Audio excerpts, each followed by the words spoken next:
ஆக்சிடென்ட்டே பண்ணிட்டு வந்துட்டோம். இதெல்லாம் ஒரு ஆக்சிடெண்ட்டாக பஸ்ஸுக்கு போய் பின்னாடி டமாலும் இடிச்சிட்டோம். வேறு பஸ் வேறு முன்னாடி எப்படி இருக்குன்னு தெரியல. வீடியோ வெயிட் பண்ணி பாருங்கள். நம்ம பஸ் ஸ்டாண்டில் போய் பார்ப்போம்.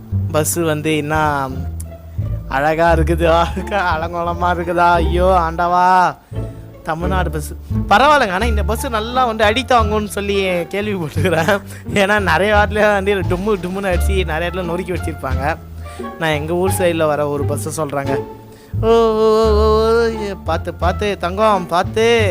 உள்ளே வேறு ஒன்றை நம்பி 70-75 பேர் இருக்கிறாங்க. நீ மானும் இப்படி அப்படின்னு ஓட்டி பஸ்ஸை வந்து கவுத்துறாத. ஆனால் நீங்கள் ஒரு இடத்துல பார்த்தீங்களா, பஸ்ஸு வந்து அந்த இடத்துல இடித்தோடனே கவுர்லான்னு போச்சு. ஆனால் கவுரில் அந்த அளவுக்கு வந்து பஸ்ஸில் வந்து அந்த பேலன்ஸு இது பண்ணுறதையும் வந்து கரெக்டாக வச்சுக்கிறாங்க. ஏன்னா சில பஸ்லாம் இடித்தோடனே சாஞ்சிடும்.